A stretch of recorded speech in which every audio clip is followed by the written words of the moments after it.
Praise the Lord. இயேசுவின் ரத்தம் ஜெயம். தினமும் இயேசு நிகழ்ச்சிக்கு உங்களை கர்த்தராகிய இயேசு கிறிஸ்துவின் நாமத்தில் வரவேற்கிறேன். செய்தியின் தலைப்பு: நீங்கள் செய்ய வேண்டியதை செய்தால் வரவேண்டியவைகள் தானா வரும். ஆதார வசனம் சங்கீதம் 84:11. உத்தமமாய் நடப்பவர்களுக்கு நன்மையை வழங்காது இரார். கிறிஸ்துவுக்குள் அன்பானவர்களே, நன்மை செய்வது என்பது வேறு, சரியானதை செய்வது என்பது வேறு. நாட்டுக்கு நாடு, இனத்திற்கு இனம் இந்த நன்மை என்பதன் விளக்கம் மாறுபடுகிறது. ஆனால் சரியானது என்பது மாறுவதே இல்லை. இந்த சரியானதை பொறுப்போடு உணர்ந்து செய்வதுதான் உத்தமம். உதாரணம் சொன்னால் புரியும்.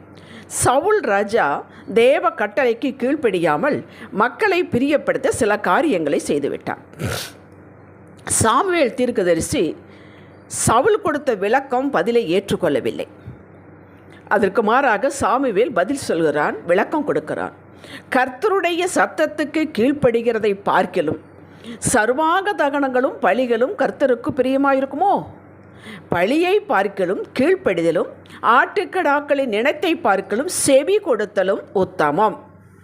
புரியுதுங்களா? எது சரியானது, அவசியமானது, இதுதான் உத்தமம் என்கிறார். ஆண்டவருக்கு கீழ்ப்படிதல் சரியானது, பலி செலுத்துதல் நல்லது. அவருக்கு எல்லா பலிகளையும் காலையில் செலுத்தக்கூடியது, மத்தியானம் செலுத்தக்கூடிய, சாயங்காலம் செலுத்தக்கூடியது சரியானது தான். ஆனால் அதை காட்டிலும் அது நல்லது. அதை காட்டிலும் கீழ்ப்படிதல் தான் உத்தமம், சரியானது. யோபுவை பற்றி நீங்கள் கேள்விப்பட்டிருக்கு. கர்த்தரே சாட்சி கொடுக்கிறார். உத்தமனும் சன்மார்க்கனும் தேவனுக்கு பயந்து பொல்லாப்புக்கு விலகருமாய் அவனைப் போல பூமியில் ஒருவனும் இல்லை என்றார். யோபு 1:8. தேவனே சாட்சி கொடுக்கிறார். அவன் தேவனுக்கு பயந்து நடக்கிறவன். தேவனுக்கு பயந்து நடக்கிறவன் எப்படி தெரியும்? செயலில் காட்ட வேண்டும் அல்லவா? பொல்லாப்புக்கு விலகுகிறான். பொல்லாப்பு என்றால் தனிந்து ஓடி விடுவான். இதுதாங்க உத்தமம். கர்த்தர் என்னை பார்க்கிறார் என்று உள்ளே நாம் நினைக்கிறோம், பயப்படுகிறோம். அது எப்படி நாம் நினைக்கிறோம், பயப்படுகிறோம் என்பது மற்றவர்களுக்கு தெரியும். செயலில் எப்படி காட்டுவது? பொல்லாப்பு என்றால் அந்த இடத்தில் இருக்கக்கூடாது. நன்மை என்றால், ஒருத்தருக்கு உதவி என்றால் முன்னாடி நிற்க வேண்டும். நம்மளால் முடியுது என்றால் அதை செய்ய வேண்டும். நன்மை செய்ய பலன் இருந்து செய்யாமல் இருப்பது அவனுக்கு பாவம் என்று வேதம் சொல்லுகிறது. சரியானதை பொறுப்போடு நேர்த்தியாக செய்வதே உத்தமம்.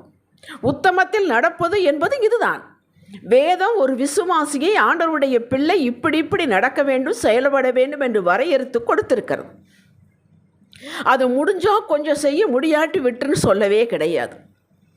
செய், அவ்வளவுதான். ரட்சிப்புக்கு ஏதாவது செய் என்று சொல்லவே இல்லை. நீ ஆசீர்வாதமாக இருக்கிறதுக்கு ஏதாவது செய் என்று சொல்லவே இல்லை. நீ ஆண்டவருக்குள் பிறந்து விட்டால், தேவ குடும்பத்திற்குள் வந்துவிட்டால் நீர் இவைகளையெல்லாம் செய்ய வேண்டும் என்று வரையறுத்து கொடுத்திருக்கிறது. அதுக்கு தனியாக நம்மளால் முடியாதுங்க. நம்ம மனிதர்கள் அதற்குத்தான் காலைதோறும் கிருபை கொடுக்கிறார். தினமும் கிருபை கொடுக்கிறார். சேலஞ்சுகள் அதிகமானால் கிருபையும் அதிகமாகிறது. இது தவறாமல் நடப்பது என்பதே உத்தமத்தில் நடப்பதாகும். இதற்கு நாம் சொந்த பல ஞானம் எதுவும் உதவாது, முடியாது. சாக்கு போக்கு சொல்ல வழியே இல்லை. ஏனென்றால் காலதோறும் கிருபை, அது புதிய கிருபை. கல்வாரில் நமக்காக சகலத்தையும் செய்து நன்மைகளை செய்து முடித்து விட்டார், வழி வகுத்து விட்டார். சகல ஆசீர்வாதங்களுக்கு சகலம் இட் இஸ் டன். நாம் ஏதோ ஒன்று செய்ய வேண்டிய அவசியம் இல்லை. நாம் ஏதோ புதிதாக எதையாவது செய்து ஆசீர்வாதங்களை பெறுவதற்கு செய்யலாம் என்றால் வேண்டாம். சகலமும் என்றால் சகலம் தான். இயேசு கிறிஸ்துவுக்குள் ஆம் என்றும் ஆமென் என்றும் இருக்கிறது. 2 கொரிந்தியர் 1:20. இருக்கிற நமது சுதந்திரத்தை, நன்மைகளை நாம் எடுத்து அனுபவிக்க வேண்டியதுதான். நம் சுதந்திரத்தை எடுத்துக்கொள்ள நமக்கு உரிமை உண்டு. நம்ம எடுக்க சொன்னால் நம்ம கை சின்ன கை, நம்ம சிந்தை சிறியது, நம்ம கற்பனை சிறியது, நம்முடைய அறிவு குறைவானது. அவரே தாராளமாய் ஏராளமாய் கொடுக்கிறேன் என்கிறார், நிரப்புகிறேன் என்கிறார், அவன் தேவையை சந்திக்கிறேன் என்கிறார், நீ நினைப்பதற்கு வேண்டுவதற்கு மேலாக தருகிறேன் என்கிறார், திருப்தியாக்குறேன் என்கிறார். எப்போது நம்ம சும்மாவே உட்காந்துட்டு முறுமுறுத்துட்டு இருக்குமாதான்? அல்ல, அப்படி அல்ல. அவர் சொன்னது தான். நாம் இவற்றை ஏதாவது செய்து பெறுவதல்ல, விசுவாசத்தில் நடந்து பெற்றுக்கொள்வதாகும். நம்முடைய வாழ்க்கை விசுவாசத்தில் இருப்பதாகும். நம்முடைய வாழ்க்கை சோம்பேறித்தனமாக உட்கார்ந்து இருக்கக்கூடாது. நம்முடைய வாழ்க்கை செயல்பட வேண்டும். எதன் அடிப்படையில்? விசுவாசத்தின் அடிப்படையில். நான் இதை செய்கிறேன், என் கர்த்தர் எனக்கு உதவி செய்வார், ஆசீர்வதிப்பார். அந்த 5 அப்பம் 2 மீன் அவர் கையில் கொண்டு கொடுத்தார்கள். விசுவாசத்தில் கொடுத்தார்கள். பெருக்கி பெருக்கி பெருக்கி கொடுத்தார். மீதம் எடுத்தார்கள். இந்த விசுவாச நடைதான்க உத்தமம். விசுவாசத்தை நாம் காட்ட வேண்டும், செயலில் காட்ட வேண்டும், அறிக்கையில் காட்ட வேண்டும், ஆண்டவரை தேடுவதில் காட்ட வேண்டும். இதுதான் உத்தமமாய் நடப்பது. கிரியை இல்லாத விசுவாசம் செத்தது. யாக்கோபு 2:20. எனக்கு விசுவாசம் இருக்கிறது, நான் உத்தமத்தை நடக்க விரும்புகிறேன், நான் சரியானது செய்ய விரும்புகிறேன், வாயிலேயே சொல்லி கொண்டிருக்கக்கூடாது, செயலில் காட்ட வேண்டும். குடும்பம் உங்களுக்கு கொடுக்கப்பட்டிருக்கிறது, வியாபாரம் கொடுக்கப்பட்டிருக்கிறது, வேலை கொடுக்கப்பட்டிருக்கிறது, இவையெல்லாம் பெஸ்ட்டாகவே கொடுத்து தான் நீங்கள் நடத்தணுங்கிறது இல்லை. எப்படி கொடுத்தாலும் நீங்கள் உங்களுக்கு தெரிந்தது, வெளிப்பாடு கொடுத்தது, வெளிச்சம் கொடுத்தது வைத்து நடத்துங்கள். அதை பார்க்கிறார். அதுதான் உத்தமம். அதிலிருந்து அவர் சரி பண்ணுகிறார். அப்போ தான் அவருடைய மகிமை விளங்கும். விசுவாசத்தினால் தான் நாம் நீதிமான்களானோம். எதுவே? இயேசுவை விசுவாசத்தினால். அவர் நமக்காக கல்வாரி செய்து முடித்து விட்டார். அவர் ரத்தம் எல்லாம் கொட்டி தீர்த்து விட்டார், உடன்படிக்கை செய்து விட்டார். அது நம்முடைய பாவங்களை கழுவி விட்டு, இனி நான் பாவி அல்ல, நான் நீதிமான். நீதிமான்கள் ஆனோம். இதற்கு தேவ கிருபை முன் நின்றது. நம்முடைய விசுவாசம் நின்றது. தேவ கிருபையினால் ரட்சிக்கப்பட்டோம். அதே விசுவாசம், அதே கிருபை தான் வாழ்க்கை முழுவதும் இணைந்து செல்ல வேண்டும். கிருபை இல்லாமல் வெறும் விசுவாசம் மட்டும் வைத்துக்கூட நம்மளால் செய்ய முடியாது. ஏராளமான கிருபை மலையளவு கொடுத்தால் நம்முடைய விசுவாசம் இல்லை என்றால் ஒன்று வெளியில் அவுட்புட்டாக வராது. நம் மூலமாக செயல்பட வேண்டிய கிரியைகளாக நாம் தேவ குடும்பத்தில் அங்கம் என்று நமக்கு என்று ஒரு புரோட்டோகால் உண்டு, பொறுப்பு உண்டு, கடமைகள் உண்டு. இதை செயலில் காட்டுகிறோம், காட்ட வேண்டும். இதை பரலோகம் எதிர்பார்க்கிறது. அந்த செயல்தான் உத்தமமாக இருக்க வேண்டும், உண்மைக்கு உண்மையாக இருக்க வேண்டும். பொறுப்பு கடமைகள் செய்யாமல் உரிமையை எதிர்பார்க்கக்கூடாது. ஒரு காசு, ஒரு நாணயத்திற்கு 2 பக்கம் போல, ஒரு பக்கம் மட்டும் உள்ள நாணயம் ஏதாவது இருக்கிறதா? அதிகாலையில் ஆண்டவரை தேடுவது, பலி செலுத்துவது. என்ன பலி? நன்றி பலி, துதி பலி. வேதத்தின் மகத்துவங்களை பேசுவது, நம்புவது, ஆவியானவருக்கு கீழ்ப்படிந்து நடப்பது. இதுதான் உத்தமம். அன்று கொடுக்கப்பட்ட வேலையை, அது என்ன கவலைகள் இருந்தாலும் ஒதுக்கி வைத்துவிட்டு நம்முடைய வேலையை செய்ய வேண்டும். நம்முடைய வேலையை செய்யாமல் தடுப்பது ஒன்றை நமக்கு பக்கத்தில் வரக்கூடாது, அனுமதிக்கக்கூடாது. யாருக்கு கவலை இல்லை? யாருக்கு துக்கம் இல்லை? வேதம் கேட்கிறது. இது பாரமானதல்ல என்று இயேசு கூறிவிட்டார். ஏன்? அவருடைய கிருபை நமக்கு உதவி செய்கிறது. இப்படி நடக்கும்போது நாம் விடுதலைக்கு, ஆசீர்வாதங்களுக்கு ஏங்க வேண்டியதில்லை. இது நம்முடைய பிறப்புரிமை. நம்மை தொடர்ந்து வரக்கூடியவைகள் எவைகள்? அந்த நன்மைகள், ஆசீர்வாதங்கள். அதனால தான் சங்கீதம் 23:6 சொல்லப்பட்ட நன்மையும் கிருபையும் ஜீவிய காலமெல்லாம் தொடர்ந்து வரும். இந்த பூமியில் நீங்கள் வசிக்கிற வரை அது உங்களை தொடர்ந்து வருங்க. மத்தேயு 6:33 அதைத்தான் சொல்கிறது. உத்தமமாய் நடக்க வேண்டும் என்ற ஆவல் கொண்டு பிரயாசம் எடுப்பவர்களுக்கு தேவ கிருபை அருளப்படுகிறது. அது பெருகுகிறது, அது அதிகமாகிறது, அது திரட்சியாகிறது. கிருபையை பெற்று அதன்படி நடக்கும்போது நமக்கு கொடுக்கப்பட்ட வேலை, பொறுப்பு, ஊழியம், குடும்பம் எதுவாக இருந்தாலும் அது கர்த்தருக்கென்று மனப்பூர்வமாய் கொலைசீர் 3:24 செய்யும்போது தேவ மகிமை அதில் வெளிப்படுகிறது. நீங்கள் சாதாரணமானவர்களாக இருக்கலாம், உங்களுக்கு யாருடைய ரெக்கமெண்டேஷன் இல்லாமல் இருக்கலாம், ஒரு பெரிய குடும்பத்தினுடைய பிறப்பினுடைய மகிமை இல்லாமல் இருக்கலாம், எதுவும் இல்லாமல் இருக்கலாம். நீங்கள் உத்தமமாய் உங்களுக்கு வெளிப்படுத்தப்பட்ட காரியங்கள் உங்களோடு ஆவியானவர் பேச உங்கள் மனசாட்சிக்கு தான் தெரியும். மனசாட்சியோடு தான் ஆண்டவர் பேசுகிறார். அதன்படி செய்து உண்மையை உத்தமமாய் யதார்த்தமாய் தேவனுக்கு பயந்து நடக்கும்போது நீங்கள் செய்யக்கூடிய வேலை அதை எவராலும் செய்ய முடியாது. அதுதான் தேவ மகிமை. தேவன் தன்னுடைய மகிமையை அதில் வெளிப்படுத்துகிறார். நீங்கள் பேசினால் அதன் தேவ ஞானம் வெளிப்படும். நீங்கள் ஒரு ஆலோசனை சொன்னால் அது தேவ ஆலோசனையை போல அவ்வளவு அருமையாக இருக்கும். நீங்கள் செய்யக்கூடிய ஒவ்வொரு காரியத்திலும் அது வெற்றியாக முடியும். அதுதான் தேவ மகிமை வெளிப்படுகிறது. சும்மா இருந்தாலும் மகிமைப்படாது. நாம் செயல்பட வேண்டும், விசுவாசத்தை கொண்டு செயல்பட வேண்டும். அவர் கிருபை நமக்கு போதுமானது. உதாரணம் இன்னொன்று சொல்கிறேன். ஆதியாகமம் 26:12 எல்லாருக்கும் தெரிந்தது. ஈசாக்கு எகிப்துக்கு போகிறேன், பஞ்சம் வந்து விட்டது. அவன் தங்கி இருந்த இடத்துல ஆண்டவர் போக வேண்டான்ட்டார், இங்கேயே இருண்டார். பஞ்சம். இவங்களுடைய குடும்பமோ ஆடு மேய்க்கிறது தான் தெரியும், ஆனால் வறண்ட பஞ்சம். அவங்க என்ன பண்ணினான்? விசுவாசத்தோடு விதைத்தான். எல்லாரும் பேசியிருப்பாங்க, நக்கல் பண்ணியிருப்பாங்க, சிரித்திருப்பார்கள். அவனுக்கு அதை பற்றி கவலையே கிடையாது. விசுவாசம். என்னை இங்கே இருண்டார், நான் சும்மா இருக்க மாட்டேன், விதை விதைத்தான். கர்த்தர் ஆசீர்வதித்ததனால் 100 மடங்கு பலன் பெற்றான் என்கிறது ரொம்ப எனக்கு பிடிக்கும். செயல்பட்டவனுக்கு, கிரியை செய்கிறவனுக்கு அவனவன் செயலுக்கு தக்க பலன் அவனுக்கு உண்டு.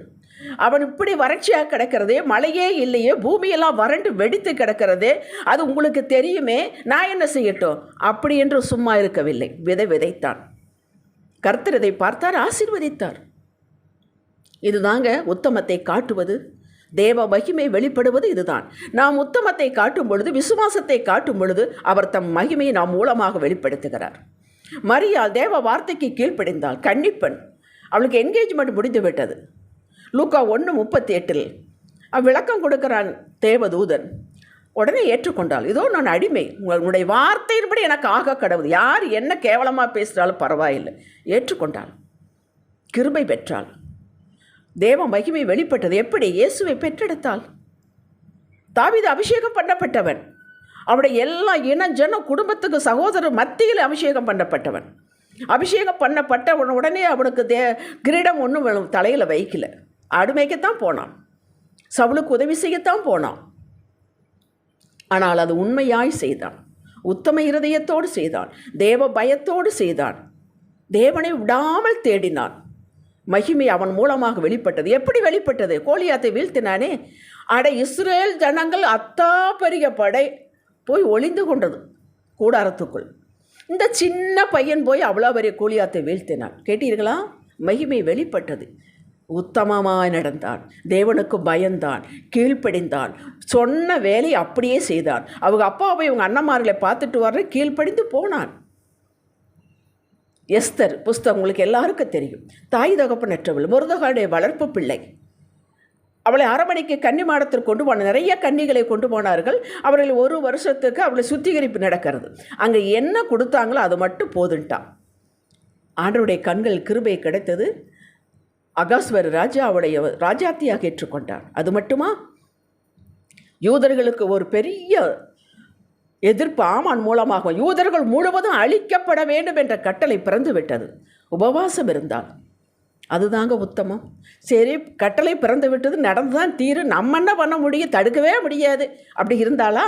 உபவாசம் இருந்தால், நம்பிக்கையோடும் விசுவாசத்தோடும். அப்படியே ஆமானுடைய திட்டமெல்லாம் தோலுரித்து காட்டப்பட்டது.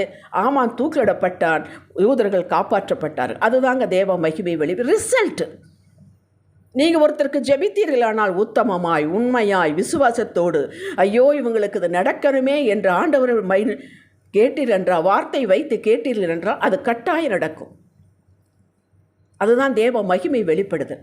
நாம் யாவரும் தேவ கிருபை பெற்றவர்கள். பெற்ற கிருபையை விசுவாசத்தோடு இணைத்து கொண்டு பிரயாசத்தோடு அன்றைய தினத்தின் வேலை, அது வீட்டு வேலையாக இருந்தாலும் சரி, என்ன வேலையாக இருந்தாலும் அது சரியாக செய்ய வேண்டும். கர்த்தர் பார்க்கிறார் என்ற எண்ணத்தோடு செய்ய வேண்டும். இதை என் இயேசுவுக்காய் நான் செய்கிறேன். சமையல் செய்தால் இயேசு வந்திருக்கிறார், அவருக்கு சமையல் செய்தால் எப்படி செய்வோம்? அந்த போல ஒவ்வொரு வேலையும் எடுத்து செய்ய வேண்டும். இயேசு தான் நமக்கு எஜமானர். நாம் எந்த கம்பெனி வேலைலாம் செய்யலாம், அவங்க தான் நமக்கு சம்பளம் கொடுக்குறாங்க. ஆனால் எஜமானர் நமக்கு இயேசு தான். அந்த பொறுப்பாய் செய்யும் பொழுது, உத்தமமாய் செய்யும் பொழுது மகிமை நன்மையாக வெளிப்படுகிறது. இதுதான் செயலுக்கு கிரியைக்கு தக்க பலன். பெற்ற கிருபை விருதாவாக்க முடியும், வேஸ்ட் பண்ண முடியும். எனக்கு ஒன்றுமே நடக்கிறது இல்லை, எல்லாருக்கும் நடக்குது, நானும் தான் ஜெபிச்சிட்டு இருக்கிறேன். எத்தனை காலம் ஜெபிக்கிறது?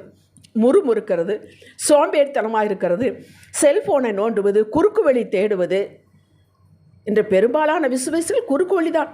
இதை இத்தனை முறை சொன்னால், அது அத்தனை முறை எழுதினால் ஒன்றும் நடக்காது, பேப்பர் தான் வேஸ்ட் ஆகும். மற்றவர்களை வாழ்வை கம்பேர் பண்ணுவது, இது கிருபையை வேஸ்ட் பண்ணுவது. இது நம்மை கீழே கீழே தான் எடுத்து செல்லும். பெற்ற கிருபையை வைத்துக்கொண்டு செயலில் ஈடுபடும் பொழுது கர்த்தர் அனுகூலமான சூழ்நிலையை உருவாக்கி கொடுக்கிறார். ஒரு சூழ்நிலையை உருவாக்கி கொடுத்து நம்மளை வெற்றியடை செய்து நமக்கு நன்மைகளை வர வைக்க, இவங்களுக்கு ஆசீர்வதிச்சது கரெக்டு தான், நல்லது தான் என்று மற்றவர்கள் சொல்லும்படியாக வைப்பார். நம்மை கொண்டு தான் செய்ய வைப்பார். நம்முடைய வேலையில் அந்த மகிமை வெளிப்படும். தேவ மகிமை வெளிப்படுவதற்கான சூழலை உருவாக்கி கொடுப்பார். தானியேல் உத்தமமாக நடந்தான். வெளிநாட்டு அது ஆண்டவருக்கு எதிரான பாபிலோன். அங்கே ஆண்டவர் இல்லை, ஏதும் இல்லை, அவர் ஆண்டவரை பற்றி ஏதும் தெரியாது. அங்கே உத்தமமாய் தொழுதான். நான் அப்படி தான் செய்வேன். இதை தவிர சிலையை தவிர எதுவும் தொழுவக்கூடாது, சிங்கக்கவியில் போட்டுக்கோ, கையெழுத்து வச்சாச்சு, வைக்கட்டும். இருந்தானா இல்லையா? மகிமை வெளிப்பட்டு எப்படி வெளிப்பட்டது? சிங்கத்துக்குள்ளே போட்டு யாராவது வெளியே வர முடியுமா? வந்தானே. அக்கினிக்குள்ளே போட்டு யாராவது வெளியே வர முடியுமா? வந்தார்களே. அதுதான் மகிமை வெளிப்படுதல். உத்தமமாக இருந்தார்கள், தைரியமாக இருந்தார்கள், நடிப்பதில்லை. அந்த காலத்தில், ஆரம்ப காலத்தில் சபைக்கு போகும்போது பைபிளை மறைத்து கொண்டு போவேன். யாராவது எல்லாம் எங்கள் ஆட்கள் அந்த ஏரியா முழுசு, எங்கே போகிறேன்னா மார்க்கெட்டுக்கு போகிறேன்னு தான் சொல்லுவேன். ஒரு நாள் ரொம்ப வேதனையாக இருந்தது. ஆண்டவர் உணர்த்தினார். பகிரங்கமாக போனேன், பகிரங்கமாக வேதம் வாசித்தேன், பகிரங்கமாக ஊழியம் செய்தேன். ஹல்லேலூயா. ஞானம் தானியேல் கொடுத்தது அர்த்தத்திற்கு ஞானம் வெளிப்பட்டது. சாலமோன் ஞானத்தை கேட்டு பெற்றான், பயன்படுத்தினான், செயல்பட்டான். தேவன் அவன் மூலம் மகிமைப்பட்டார்.